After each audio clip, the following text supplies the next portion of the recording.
why they've done it. It's like, that's actually really clever. What the heck is going to happen next? I go nick the Hubble Space Telescope for fun. Tomorrow begins right now. Good morning. How's everything up in the sky?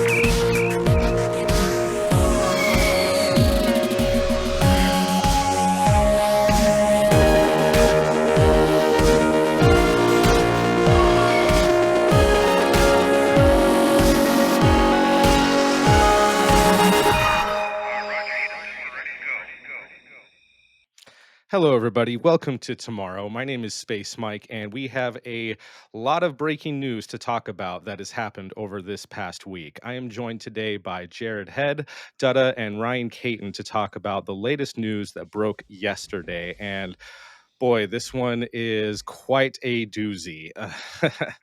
There was news that broke that Jared Isaacman has been withdrawn as the nominee to be NASA's next administrator. And I held out hope for a couple of hours that we were being trolled until we got the official announcements that no, it wasn't just a staffer going rogue. After a review of prior associations, whatever that means, they are withdrawing Jared Isaacman a week before his final hearing, before his confirmation. So that is the situation that we are currently in right now. And unfortunately, they are looking at other potential candidates to replace him as the next pick for NASA administrator. And obviously, there has been quite a bit of pushback and quite a lot of genuine support online for this. And yeah, as Aravel says, I know future NASA Administrator Grim D. Reaper will do a fantastic job leading the administration. It kind of feels that way, doesn't it? Oh, man. So I want to pass it off to you guys for a minute. What do we think about this? Because I'm trying not to lose my mind and just be all doom and gloom about this. Heaven forbid we get somebody competent in a cabinet position. Oh, man. Something that was really funny to me, a meme that somebody showed, it was a gif from one of the Marvel movies of Thanos putting the final stone in the Infinity Gauntlet. And it was like, this is how Marco Rubio is going to feel when he gets NASA administrator. I hope that doesn't happen because he's already got way too many positions. On a serious note, though, the only name that has seriously been floated is a retired U.S. Air Force general, Stephen L. Quast, whose history is mainly more about seeing space as a battlefield than it is about cooperating in space. So yeah, that tracks. Yeah. And then even I was going to say too, even with that, Quast's comments on space being a battlefield were very much looked at as sort of a "Hey man, are you okay?" kind of thing as well. Like, hey dude, calm down. This is like, we're not in Robert Heinlein's Starship Troopers universe. You can cool it, okay? So, Going back to Star Wars and Iron Rods from space. Right. Well, I thought Golden Dome was just a nicer spray painted version of that. So. Something like that. There's no spray paint. They can't replicate gold in spray paint, so it just has to be, everything has to be plated. So be it. I mean, it's crazy. I mean, the amount of money that they're looking to funnel towards this Golden Dome program now far surpasses what NASA's going to get. Last I checked, it was, it's getting close to $30 billion that they're wanting to pump into the Golden Dome program for just next year. And so far, the only thing I've seen a lot of the allocations for are for the actual warning systems and not necessarily any interceptors, but that is being talked about. They are looking at interceptors as well for missiles or even, unfriendly satellites that are coming to try to disrupt things. But that's a whole other conversation for another day. Today, we got to talk about NASA and what the heck is going to happen next, and what we think should happen next. Because also this week, kind of flying under the radar, we finally got the real budget request for NASA for fiscal year 2026, and got some real numbers to it. And I mean, it's, doesn't look as good as we thought, but, one thing that is a little bit encouraging to me is there's just a slightly higher bump in the amount of money they want to allocate towards the Moon and Mars program. There still needs to be specifics worked out on that, but, at least on that claim that we want to try to beat China to the Moon, they are kind of being serious about that. We'll see how things play out, but oh man. Yeah. Well, stating the obvious, which I feel like we've talked about for quite some time now, just because they're giving that little bump to Martian exploration by humans. The current NASA budget for this year is sitting around $25 billion and change. This budget proposal, what the Trump administration wants to implement for 26 and beyond, is $18 billion and change. That's $7 billion less, right? So we're not. They've given a little bit more to going to explore the Moon and explore Mars, but they've absolutely decimated everything else. You can give a little bit more money to going to Mars, but what's the point if you're going to absolutely decimate the science side of NASA? You're going to decimate aeronautics. Just the public relations side of things, they are eliminating $0 going to all NASA centers, excluding headquarters, which is being reduced as well. So in this budget proposal for public relations, every single NASA center, excluding NASA HQ, has no budget for public relations, and the HQ budget has been significantly reduced. How are you meant to inspire the next generation through? They like the STEM division completely gone as well. So their argument for removing the STEM division is that the actual missions themselves will inspire the next generation.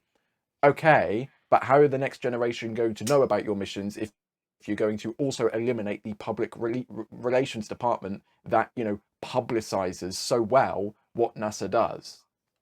Yeah. They're not interested in publicizing it. They probably don't want anybody to know what they're doing.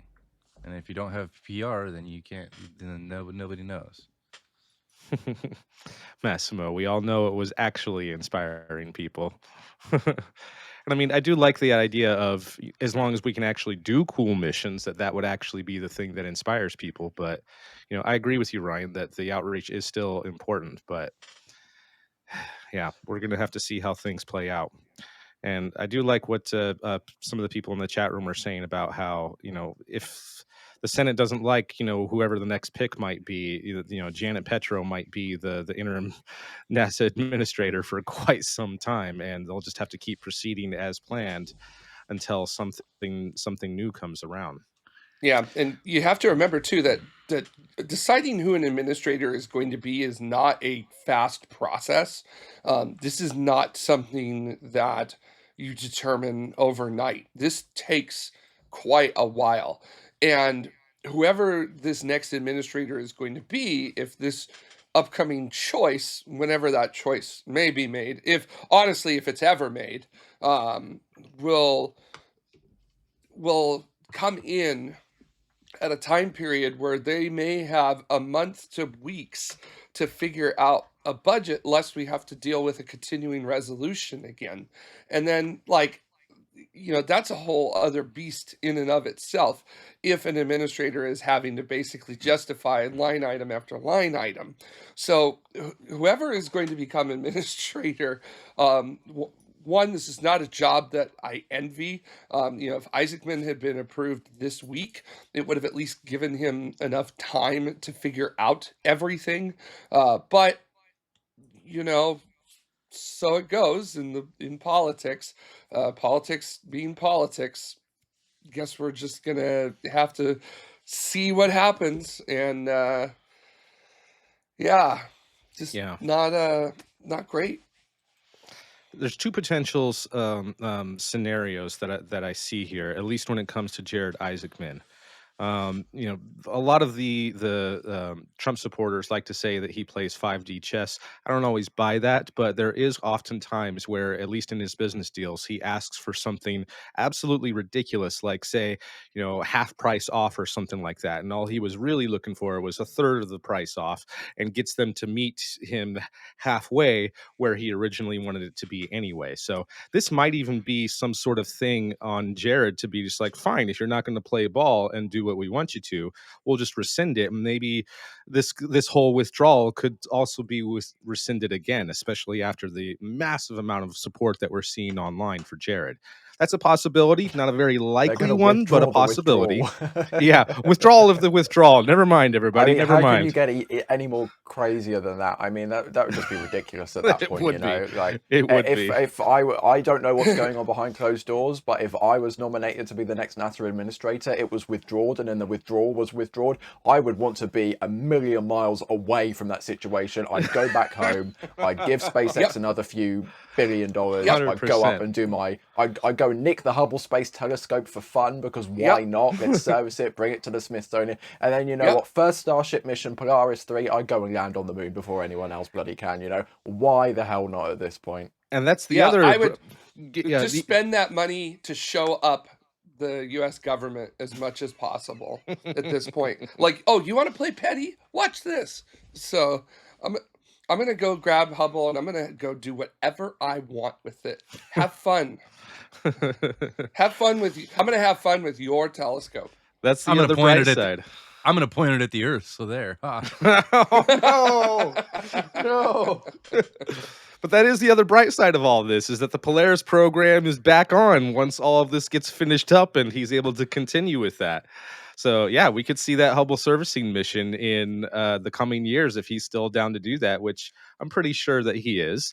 And yeah, seeing the rest of the Polaris program missions happen would be amazing. So, you know, that is kind of the silver lining and bright side to this. And another thing that we might be able to hope for is a lot of other commercial companies, not just SpaceX, but companies like Rocket Lab and Redwire, who are acquiring so many other businesses and so many services that, in a way, they're almost like a space agency in and of themselves and can start doing some crazy missions. I mean, Rocket Lab is already talking about doing some Venus missions on their own dime, and they wanted to do the Mars sample return mission, which has now been canceled entirely. So that's out, but it looks to me like they have those ambitions to do those types of science missions within reason, of course, but they're acquiring all the skills and technologies and IPs and all that stuff to be able to do those sort of things and to basically have missions from scratch.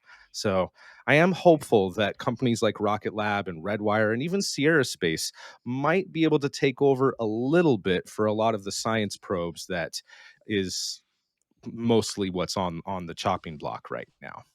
Well, there is going to be a And bunch of science talent on the market with budget cuts to all the centers and all that. Just think of all the brain drain out of Pasadena with JPL getting their budget slashed and all their marketing and all that, like PR being taken away. Like, that's a great opportunity for private companies, if they can afford it, to be able to pick up that talent and keep them in Southern California. Yeah, that part, Yeah, and if they can afford it. I think it's important to remember too that a lot of the brain drain that's about to happen at NASA is very much people who have an engineering niche that is not necessarily within the commercial sector. You know, the big point of NASA and a lot of these science missions is to do things that the commercial sector just can't or won't do because it's not profitable. So, you know, things like one of the canceled missions is Dragonfly, our 8-rotor nuclear powered drone that was going to that is set to go to Saturn's moon Titan and fly around on the atmosphere and land and study it that in those places. All of those people, that's a very specialized set of engineering skills and managerial skills. That's, you know, very difficult to apply that to the commercial sector. For the Nancy Grace Roman Space Telescope, which for whatever reason, it's on budget, it's on schedule, and it's set to be completely canceled with the whole dang thing already built, made, and ready to go. Like, what do you do with that? There is a little And bit of then hope, though, for that program at least. I mean, in this budget, at least in the technical briefings, I haven't read the entire document yet, but there was saying that they were trying their best to figure out something for the Nancy Grace Roman Space Telescope. And unless I missed it, maybe I haven't gotten to this part yet, but I thought the Dragonfly was still on, but we'll see. That could be a possibility as well. We cut off I Ryan just, though, so you were going to oh say yeah, go something. ahead. I'm sorry, brother. Yeah, I something else that is important to consider as well is this budget proposal wants to cancel science missions which are already in space. They want to cancel Juno. They want to cancel Osiris Apex. These are missions which are currently studying Jupiter, on its way to asteroid Apophis as we speak. They they want to these missions you've already put in. The US government has already put in the financial investment to build these probes, get them to where they currently are, and to operate. Like the cost of actually paying the team to operate these spacecraft, like the spacecraft themselves are not a continuous drain on the US government's finances, right? You've just got to pay the people and to get the equipment to communicate with this spacecraft, and it's going to do incredible science for you. Yet they want to cancel them anyways. I genuinely don't understand the argument that this is to cut back on government spending on bloat and what have you, if we're going to be saving at the end of the day $6-7 billion, which $7 billion decimates NASA, right? That decimates NASA, but in the eyes of the total federal budget, that's pocket change. You could make so many bigger savings across so many other departments. The Department of Defense, first of all, is huge. It's absolutely huge. It's the biggest defense department of any nation in the world. They're And not yet cutting you want Department of to Defense. hard.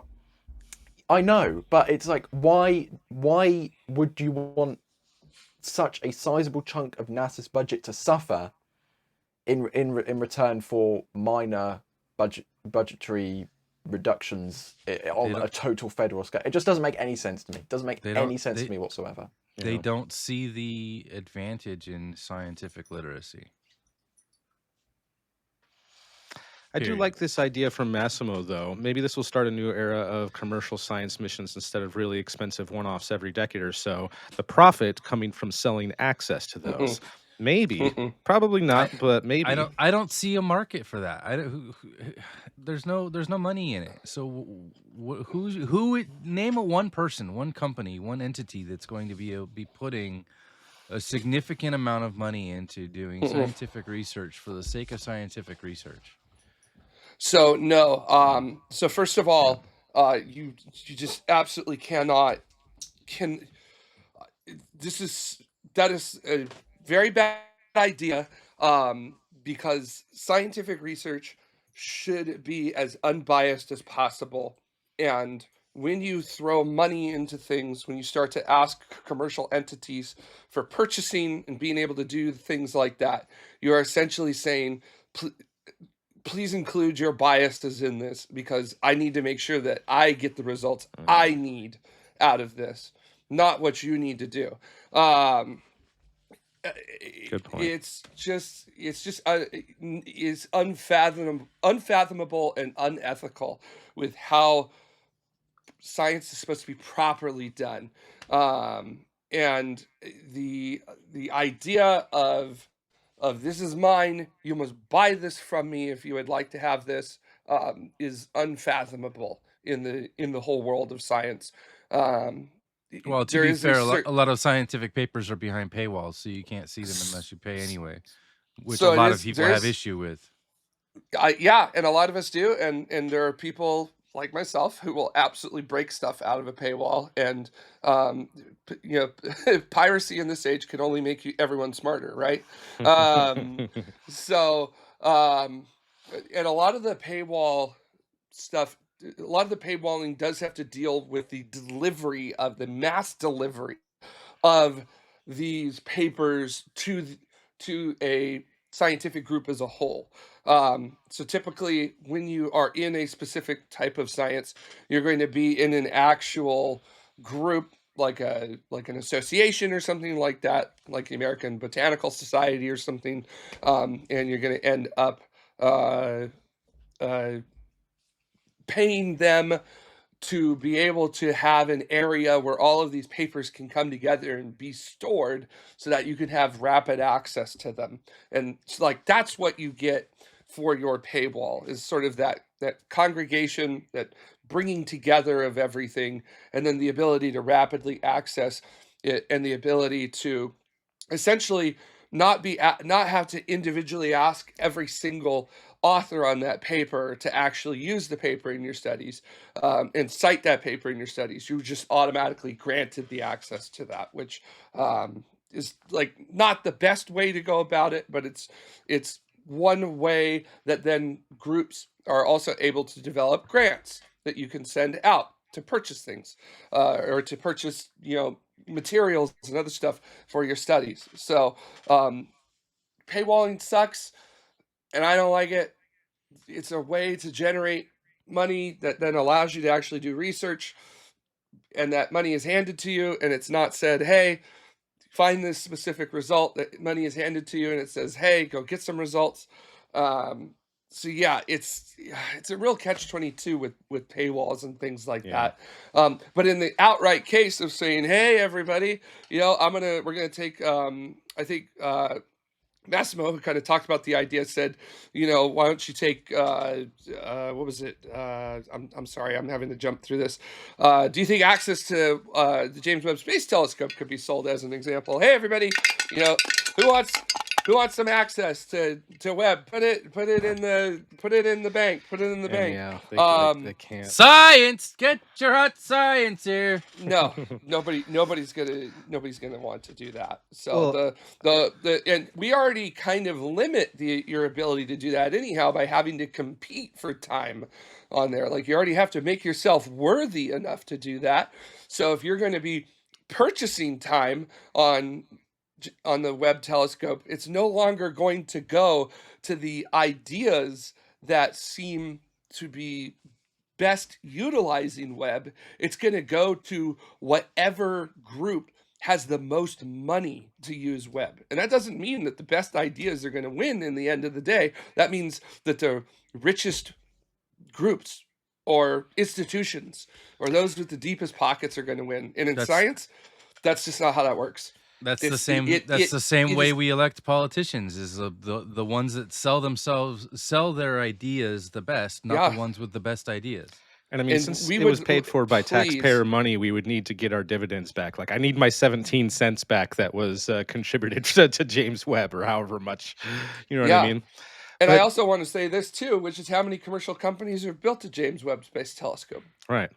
Oh, first of all, I want to thank Grubby for your super chat and to answer this question here. Could a bipartisan Senate revolt demand Isaacman be reconsidered? Is this a new call to action for both sides? And maybe. I mean, he's gotten quite a lot of support. He's gotten glowing endorsements from astronauts and industry professionals alike. So this isn't over. And if you live in the United States and can contact your local congressperson and Senate person, we might be able to do something. I've already sent a couple messages to my Arizona people. I went ahead and threw a message over to George Whitesides as well, even though he's New Mexico and isn't in my district. But that's a possibility as well. Whitesides is California. Is he California? For some reason, I thought he was New Mexico. Yes. Yeah, my bad. Mojave. Still not my district anyway. But Mark Kelly is my district, and he's an astronaut. So I went ahead and sent messages to him. So I tried to do my part as much as that little bit will do. But if enough people do that, then they have to respond somehow. At the end of the day, it will also depend on whether Jared Isaacman would actually now want to do the job. Because he's been messed around in a political system which has been turned on its head for the last 2 months, last 3 months, last 4 months even. We're in June. Bloody hell. Would he even want to take the position now, considering what has been done? I mean, like, he turned his life around to take this position. He divested shares in companies. He was on track to, resign from Shift 4. if he was actually approved by Congress and sworn in as NASA administrator, he was going to forego literally everything he's ever paid SpaceX for any spaceflight mission ever. That's a huge, huge commitment from somebody who is as involved in that program as Jared Isaacman is. And now the president has turned around and said, nah, That's thanks, his but no thanks. that's his bad. He's the only cabinet member that divested and did all the emoluments things you're supposed to do. So Well, if I may, why don't we read Jared Isaacman's own words? He said that he's incredibly grateful to President Trump, the Senate, and all those who supported him throughout this journey. Past 6 months have been enlightening and honestly a bit thrilling. I've gained a much deeper appreciation for the complexities of government and the weight our political leaders carry. It may not always be obvious through the discourse and turbulence, but there are many competent, dedicated people who love this country and care deeply about the mission. That was on full display during my hearing, where leaders on both sides of the aisle made clear they're willing to fight for the world's most accomplished space agency. The president, NASA, and the American people deserve the very best.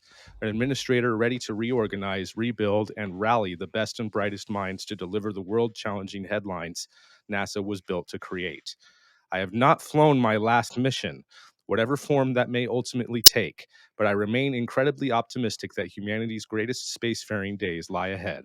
I'll always be grateful for this opportunity and cheering on our president and NASA as they lead us on the greatest adventure in human history. So there's Jared in his own words. So, he's at least taking this in good stride. And I take that to mean that he is, still on board for doing the Polaris missions and continuing with his own plans. So Yeah, I gotta say, there's to me, Isaacman was the best choice out of all of the people that were available. And honestly, to me personally, the best choice overall since Charlie Bolden, and the best choice in terms of like operational understanding since Richard Truly in the 90s.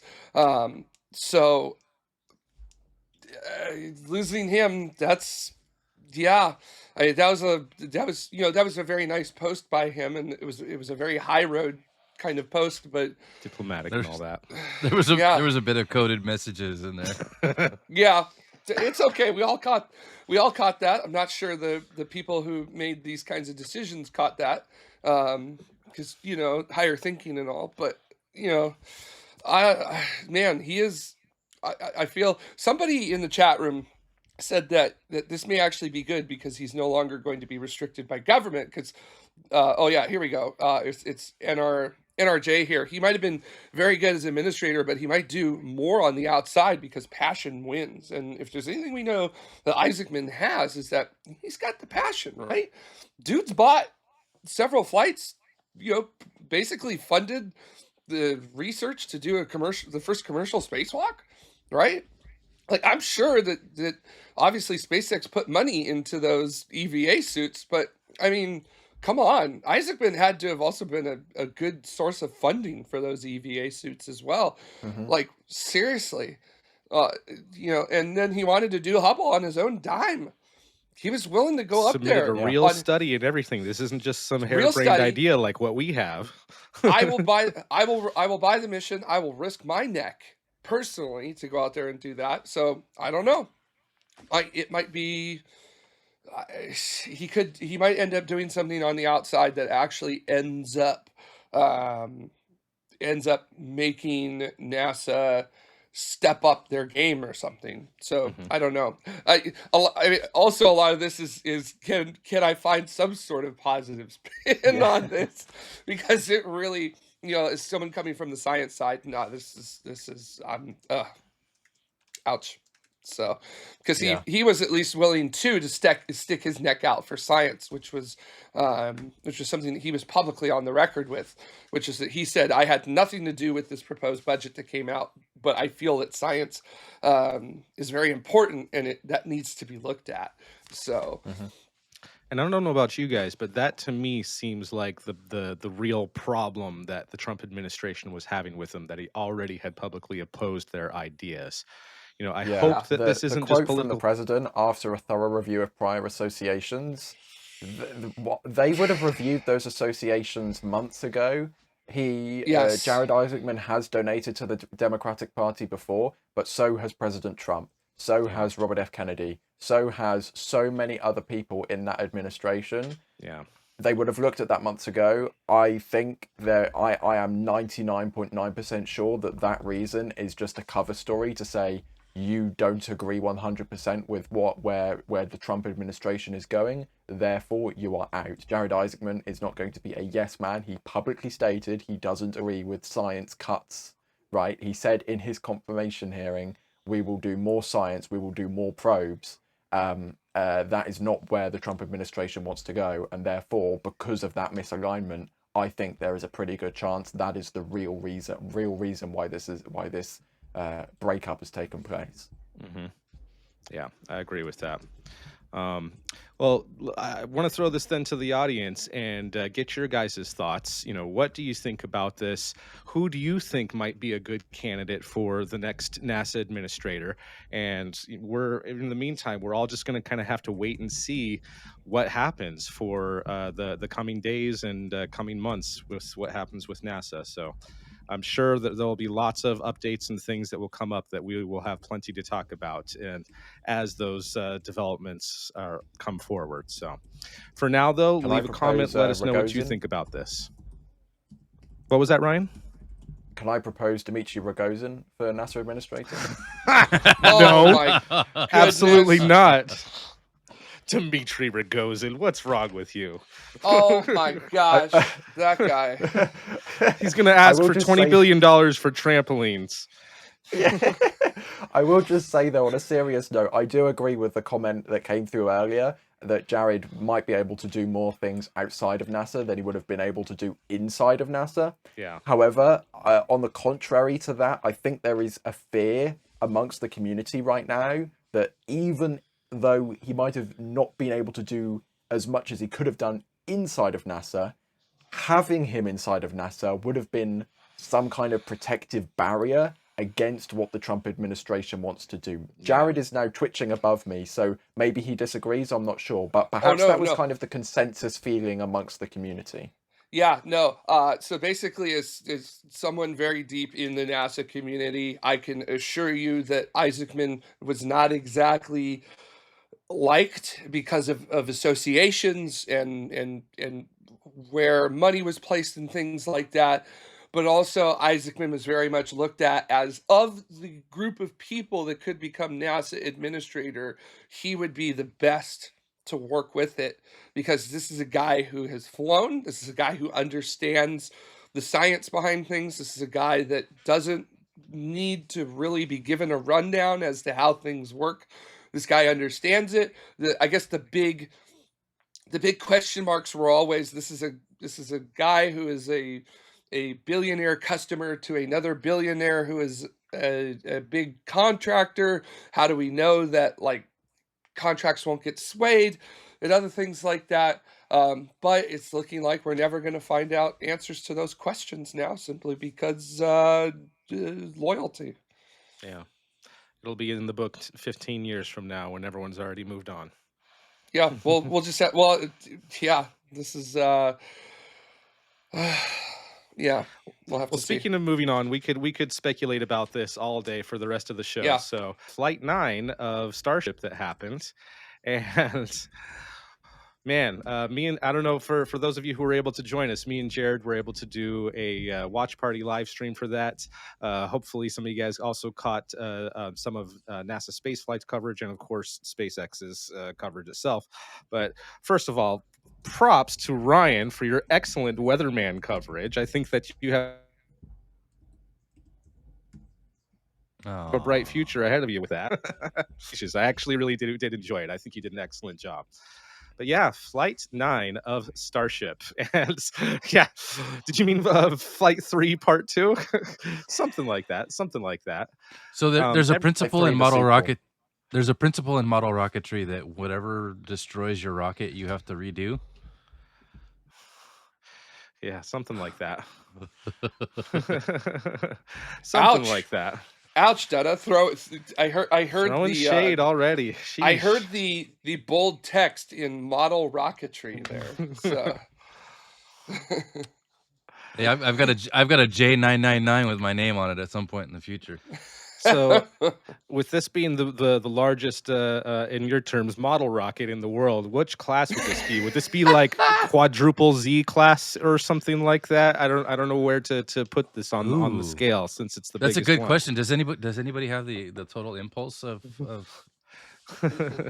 I can calculate it. Let me work on that. Look that up. We can look that up. But yeah, at least the launch itself went okay. They liftoff went just fine. They were able to launch booster 14 for the second time ever, which was great. And because it was the first time that they were actually flying this booster, they did not want to attempt a catch at the tower, just in case.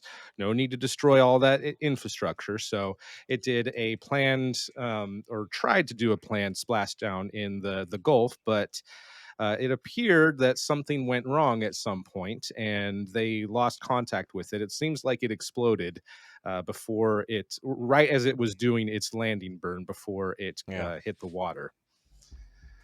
So that's unfortunate. But the big part of all of this that was unfortunate was what was happening to the Starship upper stage. Things didn't look very good after not too long. And oh my goodness, we were able to see a lot of spinning and rotating, and later on in the flight we saw quite a bit of movement. And I don't know about you guys, but me and Jared were quite confused as to the color of this plasma that we were seeing during the mission.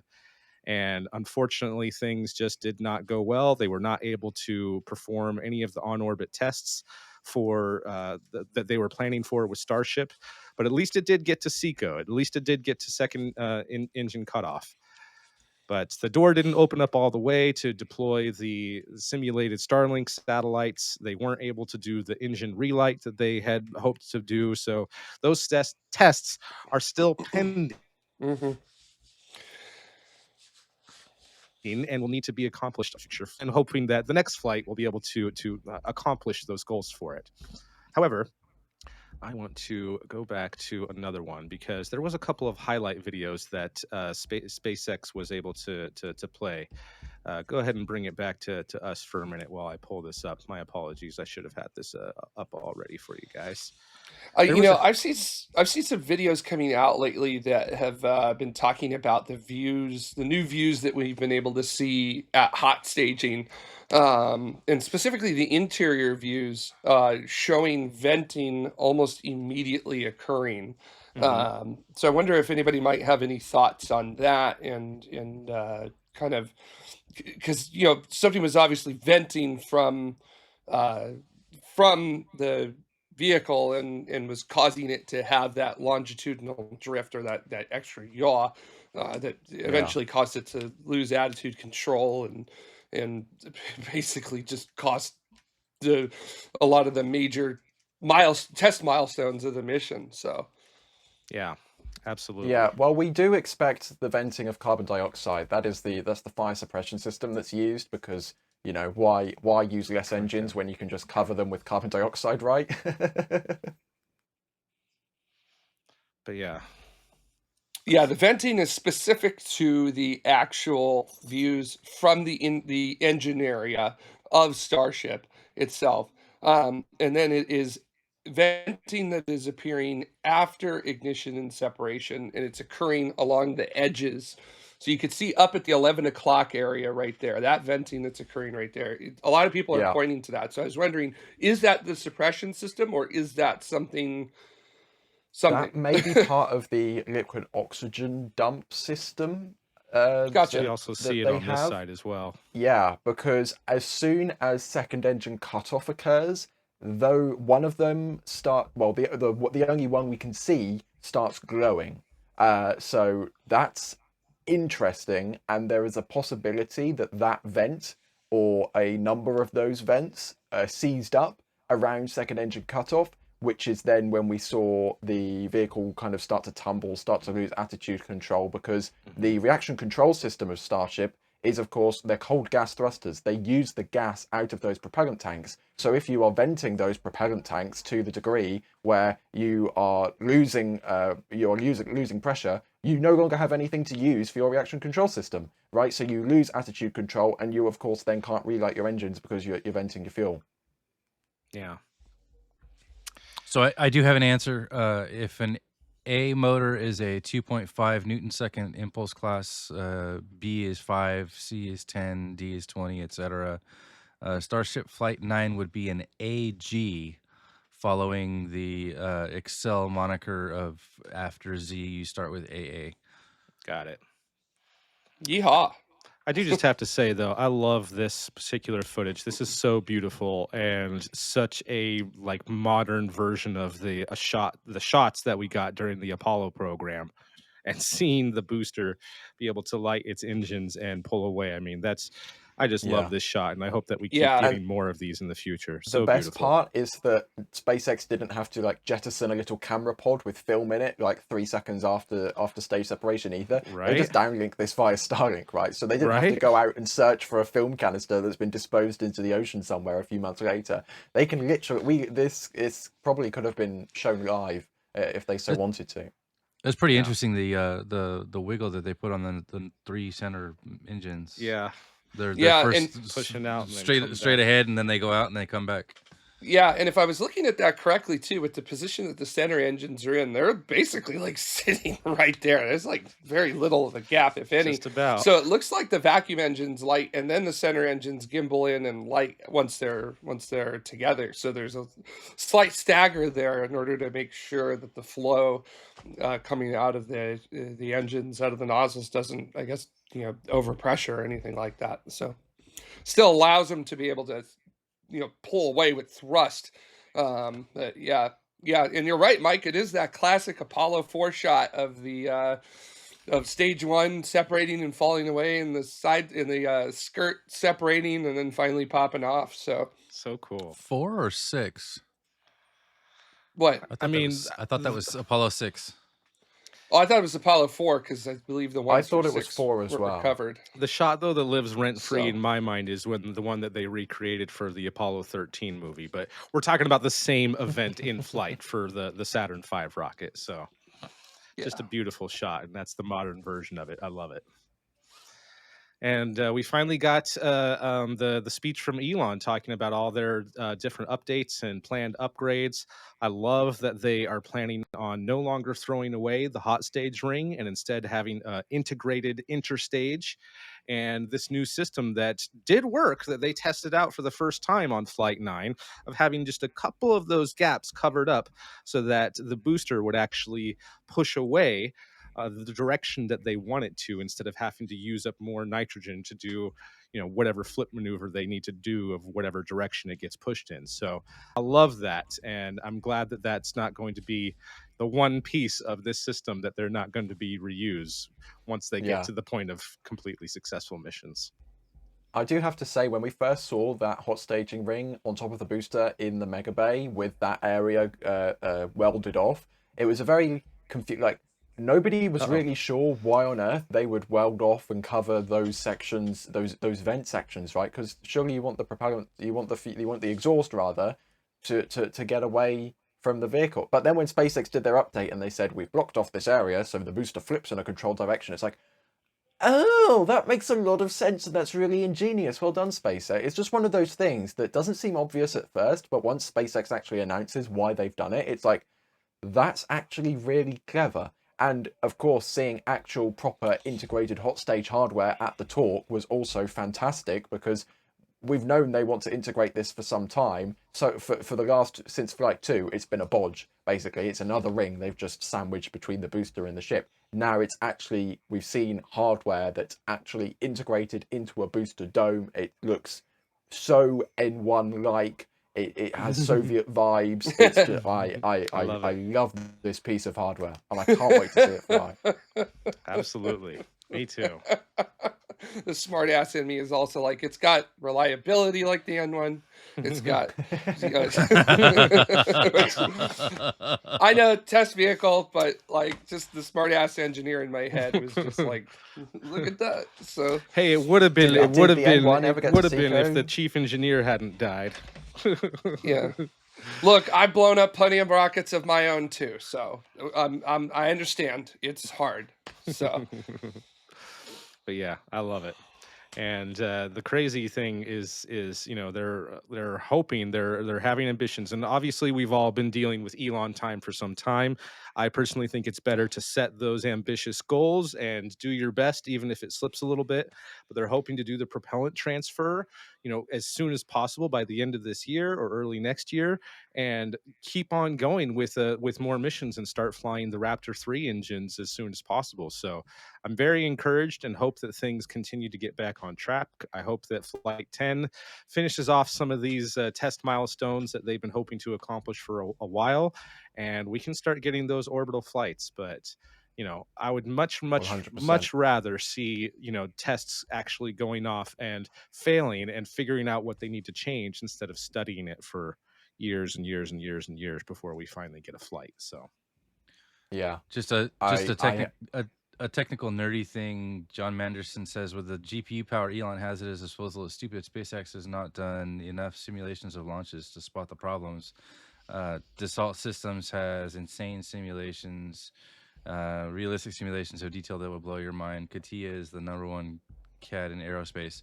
While all of that may be true, I know at least 10 years ago, SpaceX used NX and Team Center, as do most of the rocket companies in Southern California, which also has advanced simulations and lots of power. But there's also things like Simulink and stuff that are more intended to do simulations like that. So I know that they're doing their simulations; they have to be, but that's not the program that they use.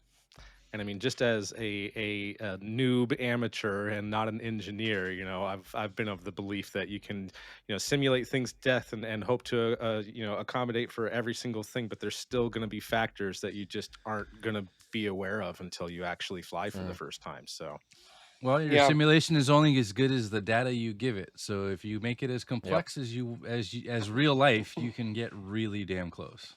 Yep. Yeah. Again, that's a good one. Data is good. Data is wise.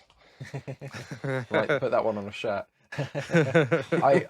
Mike, you touched on Elon time a few minutes ago, but I have to say the current timelines of flying the first Block 3 Starship before the end of the year from Pad B at Starbase, that doesn't really feel like Elon time. Maybe I'm just being optimistic, but that doesn't feel like Elon time to me. That feels like real time, because SpaceX is working really hard. We've seen hardware for the initial Block 3 vehicles. We are seeing them currently work on Pad B.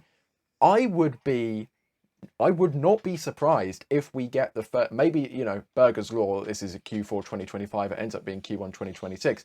But November, December, that genuinely seems like a real possibility, in my opinion, because the mount has been down and installed for quite some time. They're currently working on all of the ground support infrastructure. Most, if not all, of that tank farm is now hooked up. They've got the deluge system all hooked up.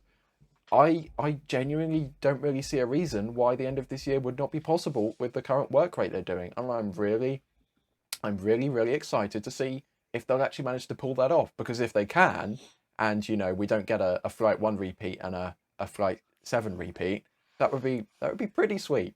It would.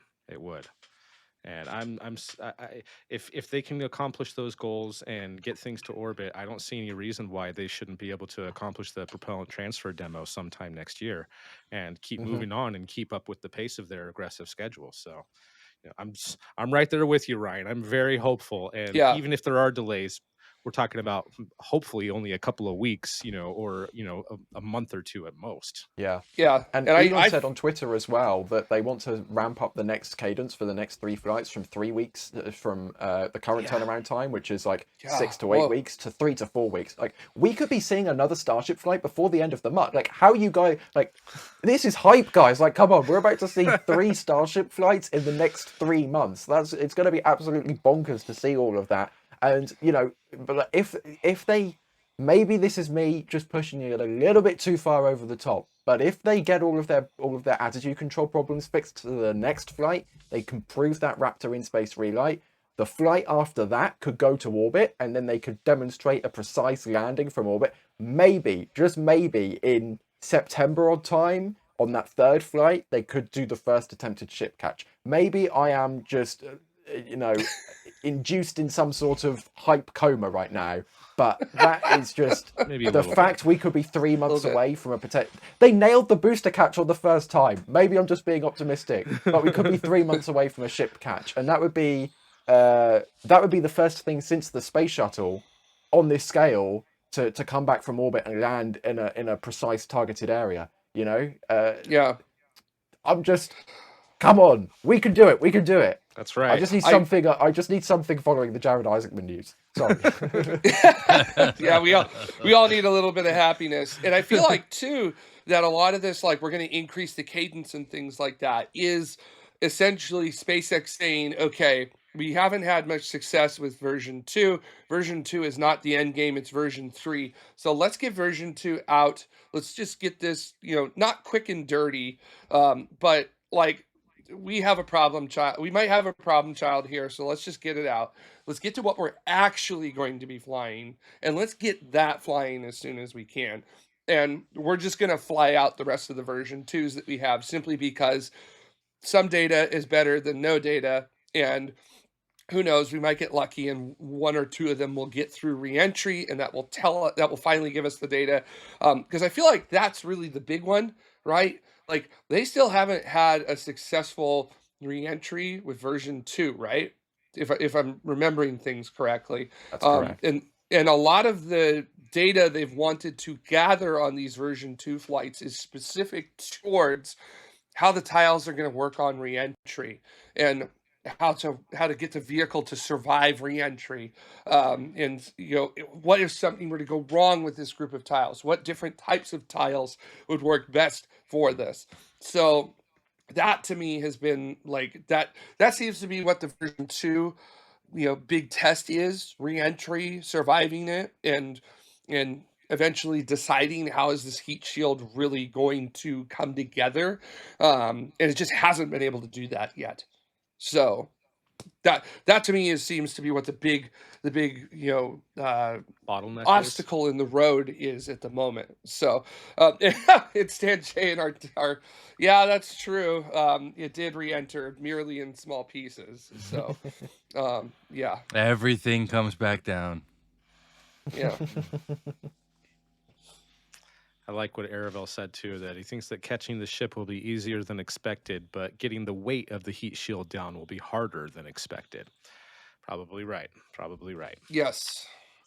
Yeah, and that idea of that rapid reusability with the heat shield too is going to be really, really difficult as well. Because with shuttle, with shuttle, the heat shield was an absolute mess to try to do quickly. So Well, we know that they have some plans up their sleeves and things that they want to try to work on that and accomplish that goal and make that an easier system, and not just something that will work right and be within a good weight, but something that's reusable and doesn't need that type of refurbishment that the space shuttle did. So that was another thing that Elon talked about in his speech. So very, very much looking forward to where they move in that direction to get things done. But yeah, I'm with you, Ryan. I want to hope that we see many more flights. What are we thinking? Like, will we get to flight 14 before the end of the year? Is that a possibility? I think there's again, maybe I'm just overreacting to all of this, but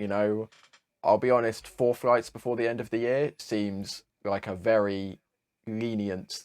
That seems like we're giving SpaceX like 3 months of buffer to play with there. That seems very lenient in my opinion. I think if if they didn't have to wait for Pad B to be online, I think they could do 5 more flights before the end of the year. But we've got to be realistic. They've got to get Pad B online. They've got to get all of that hooked up. They've got to get it tried, tested, ready to go. This will also be the first time for a V3 booster, an upgraded booster, since Flight 1 back in April 23. So we've got to keep those things in mind. So I think 4 more flights, sorry, is realistic in that term, in that time frame, considering there's about 3 months buffer in there, in my opinion. Yeah. Well, I'm gonna keep up my hope. Try to have a little bit of a healthy dose of realism, so I don't get too disappointed. But I'm with you though, Ryan. I want to see this succeed, and I really want them to succeed in the sense of being able to launch their. Yeah, they did 2 in 2023, 4 in 24, 8 in 2025, maybe. I'm really hoping, though, that they'll be able to reach their target of launching their first test mission to Mars with Starship by the end of 2026 at the next window. If not, then they'll definitely be able to make it by the next window 2 years later, or year and a half later, rather. But I'll yeah, also weigh in on that ever so slightly. I think I don't want to be a downer, but 2026 feels very Elon time to me. 2028 feels very real time to me, at least how the program currently stands. Because we have to remember back in 2016, we were meant to have Yeah. humans on Mars a year ago, Yeah. right? So Agreed, we've got to just keep that in mind. That ITS conference where we were going to have cargo to Mars in 22 and humans to Mars in 24 is always just rattling around in the back of my head anytime Elon says something about Mars 2026. I'm not going to say it's impossible. Elon thinks it's 50-50. Personally, it's more 25-75, 75 it not happening, in my opinion. But never say never. If there's any company in the world that can do this, it's SpaceX. That's right. And something else, we're kind of dragging on about this, but something else I was really encouraged by was this presentation is that the SpaceX isn't giving up on the moon and would certainly like to push for some sort of moon base. Whether or not that's going to be exclusively SpaceX doing it, or if they're going to work with international partners and NASA to do that is another story. But I'm glad that he's not completely giving up on the moon. And yes, it's always been about going to Mars and being multiplanetary and all that, but let's get this stepping stone. Let's take that low-hanging fruit, so to speak. It's all hard, but let's get that going before we keep on pressing forward towards Mars. So I'm encouraged by those ideas and plans. And I'm sorry, I was speaking over that comment. What was that comment that you just brought up? Oh, who replaced Ryan with a real Ryan with an excited Ryan? Somebody check if he has NASA and has a Neuralink controlled by Grok. I certainly will not. I like this version better. We're rolling with it.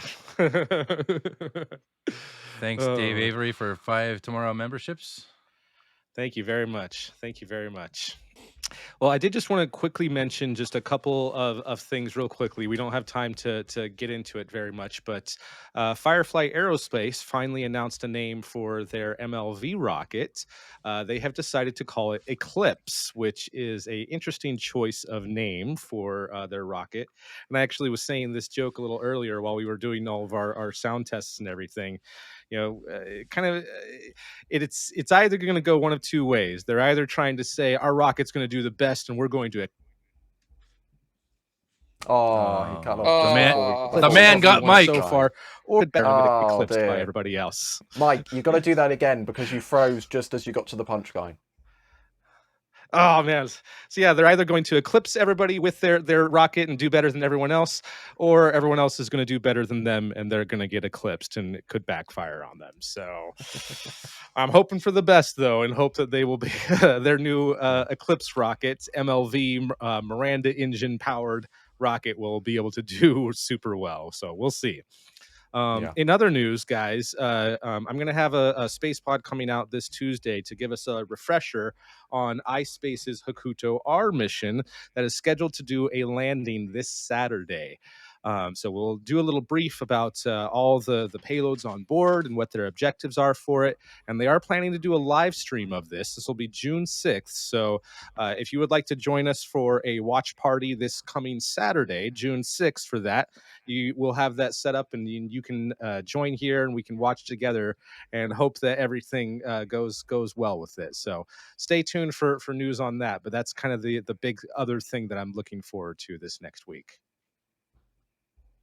And with that, I think that we need to thank everybody for being here, and especially thank our members for all of your support.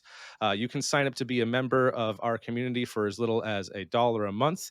And to those of you who were gifted a membership recently by Dave Avery, who we're eternally grateful for your great support. You will be able to watch a After Dark that we will be doing right after this, a little after show, where we're going to talk a little bit more about some of the news of the week and a couple of other stories and tell you how we really feel about stuff. And there will be a couple of exclusives from time to time as well, as we do interviews with folks from the space industry. That'll first go to members before we release that to the rest of the public. So again, thank you very much to everyone who is supporting us at our different levels. After Dark comes next. You should be able to get a notification for that. And in the meantime, keep moving onwards and upwards, everybody. And don't forget, Ad Astra, to the stars.